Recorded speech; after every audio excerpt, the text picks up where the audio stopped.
American డాలర్తో పోలిస్తే రూపాయి మారకం విలువ ఇప్పుడు 90 రూపీస్కి పడిపోయింది. ఇది చారిత్రక కనిష్టం అని కూడా చెప్పుకోవాలి. అంటే రూపాయి పతనం ఇదే మొదటిసారి ఏమీ కాదు. ఇందులో కారణాలు అనేకం సైతం ఉన్నాయి. కానీ ఇలాంటి వేళ ప్రస్తుతం ప్రధానమంత్రి నరేంద్ర మోదీ గతంలో ఆయన గుజరాత్ సీఎంగా ఉన్నప్పుడు చేసిన కొన్ని కమెంట్స్ మాత్రం సోషల్ మీడియాలో తెగ వైరల్ అవుతున్నాయి. 2013లో నాటి సీఎం హోదాలో మోదీ చేసిన కమెంట్స్ ప్రస్తావిస్తూ కాంగ్రెస్ పార్టీ సెటైర్లు సైతం వేస్తోంది. అయితే అప్పట్లో మోదీ అసలు ఏమన్నారో ఇప్పుడు చూద్దాం.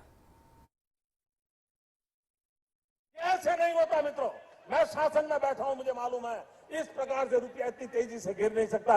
अरे ये नेपाल का रुपया नहीं गिरता है, बांग्लादेश की करेंसी नहीं गिरती है, पाकिस्तान की करेंसी नहीं गिरती, श्रीलंका की करेंसी नहीं गिरती। क्या कारण है हिंदुस्तान का रुपया पतला होता जा रहा है? ये जवाब देना पड़ेगा आपको, देश आपसे जवाब मांग रहा है। సార్ ఇదొక ఇష్యూ అయితే the same time finance minister Nirmala Sitharaman రీసెంట్గా చేసిన ఒక కమెంట్ సైతం ఇప్పుడు వైరల్గా మారింది. రూపీ వాల్యూ 90 రూపీస్కి పడిపోవడం పెద్ద మనం చర్చించుకోవాల్సిన అంశం ఏమీ కాదు. అండ్ మనకి డబ్బులు ఎలానో వస్తున్నాయి డ్యూ టు ట్రేడ్స్ అంటూ కూడా ఆవిడ వ్యాఖ్యానించడం చాలా మంది నవ్వుతున్నారు సైతం ఆవిడ చేసిన ఆ కమెంట్స్కి. ఎలా చూడాలంటారు వీళ్ళు చేసిన కమెంట్స్ అండ్ ప్రస్తుతం వీళ్ళు వైరల్ అవుతున్న అంశాన్ని ఎలా చూడాలంటారు సార్? అంటే ఇప్పుడు ఆ మోడీ బయట చూస్తే అది మోడీ వాయిసా రాహుల్ గాంధీ వాయిసా డౌట్ వస్తుంది. మనకు వాయిస్ మోడీదే, కానీ మాట్లాడేది రాహుల్ గాంధీ మాట్లాడాల్సిన వాటిలో ఇప్పుడు మోడీ మాట్లాడుతున్నాడు. టైం పీరియడ్ తెలియకపోతే కన్ఫ్యూజ్ అవుతారు. ఎందుకంటే 2013లో జరిగిన పరిణామం, 2013లో రూపాయి పతనానికి కారణం అప్పుడు టాపర్ టాంట్రమ్ అంటారు. అంటే అమెరికన్ ఎకానమీలో liquidity changes, American federal reserve విధానాల్లో మార్పు వల్ల నీకు రూపాయి విలువ పడిపోయింది. సో దాన్ని ఒక పొలిటికల్ వెపన్గా మోడీ మార్చుకున్నాడు. ఇప్పుడు మరి 90 రూపీస్ అయినా దాని మీద కనీసం రెస్పాండ్ అవ్వడానికి కూడా రెడీగా లేడు, రియాక్ట్ అవ్వడానికి రెడీగా లేడు. పైగా రూపీని డిఫెండ్ చేస్తానికి కూడా ఆర్బీఐ సిద్ధంగా లేదు. మీకు 2023-24, 2024-25 అంటే ఈ 2 ఏళ్లలో మీకు every month reserve bank of India $40 to $43 billion మార్కెట్లో రిలీజ్ చేసి మార్కెట్లో సెల్ చేసి రూపీని కాపాడింది, రూపీని నిలబెట్టే ప్రయత్నం చేసింది. ఇప్పుడు ఏప్రిల్ టు నవంబర్ మధ్య కాలంలో హార్డ్లీ $10 బిలియన్ కూడా ఆర్బీఐ విడుదల చేయలేదు. అంటే చాలా క్లియర్గా ఆర్బీఐ ఇంటర్వెన్షన్ తగ్గింది. ఎందుకంటే ఈ ప్రభుత్వం నమ్మేది రూపాయి ఇంకా దిగజారాలని.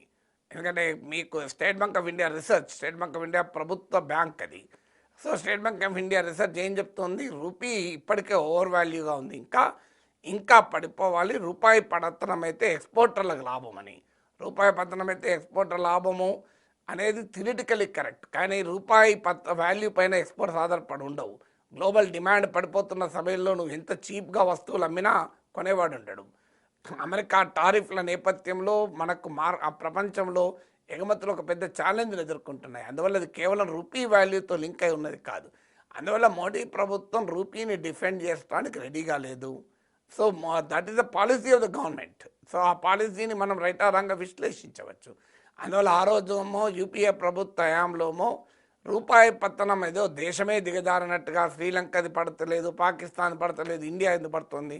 ఇప్పుడు కూడా అదే పరిస్థితి కదా. Rupee is the Asia's worst performing currency. ఇప్పుడు అసలు డాలర్ వాల్యూ ప్రపంచంలో తగ్గుతున్న సమయంలో డాలర్తో పోలిస్తే రూపీ వాల్యూ పడిపోవడం ఏంటి? ఇతర దేశాల కరెన్సీలో బలపడుతున్నాయి డాలర్తో పోలిస్తే. ఉక్రెయిన్ వార్ ఉన్నా కూడా రష్యన్ కరెన్సీ నిలబడుతుంది, మనది ఎందుకు పడిపోతుంది ఆలోచించాలి కదా. Worst performing currency in Asia ఇది రూపీ. దీని ప్రభావం ఉండదు అంటే అంతకన్నా అమాయకత్వం ఏం లేదు. రూపీ వాల్యూ పతనం అయితే మన పెట్రోల్ డీజిల్ ధరల నుంచి మొదలుకొని అన్ని రకాల వస్తువుల ధరలు పెరుగుతాయి. ఇప్పటికే మన ట్రేడ్ డెఫిసిట్ $41 బిలియన్ చేరుకుంది. ఇంకా ట్రేడ్ డెఫిసిట్ పెరుగుతుంది because imports become costlier. Already metal and gold prices ఆకాశాన్ని అంటాయి, అవి ఇంకా పెరుగుతాయి. దాంతో మన ఇంపోర్ట్ బిల్లు పెరుగుతుంది. ఎకానమీ పైన సీరియస్ ఇంపాక్ట్ ఉంటుంది. ఇంకా మోడీకి అడ్వాంటేజ్గా ఉన్నది ఏంటంటే ఆయిల్ ప్రైసెస్ తక్కువ ఉన్నాయి. మీకు 2013లో ఆయిల్ ప్రైసెస్ $140 పర్ బ్యారెల్ ఉండే, ఇప్పుడు హార్డ్లీ $60-65 పర్ బ్యారెల్ ఉంది. నిజంగా ఆ రోజు రూపాయి పతనం అనేది ఇంకెక్కువ ప్రభావాన్ని చూపింది. ఎందుకంటే ఆయిల్ బిల్లు, ఇంపోర్ట్ బిల్ మన మొత్తం ఇంపోర్ట్లో 1/3. సో అందువల్ల ఇప్పుడు ఆ బెనిఫిట్ లగ్జరీ కూడా మోడీకి ఉంది.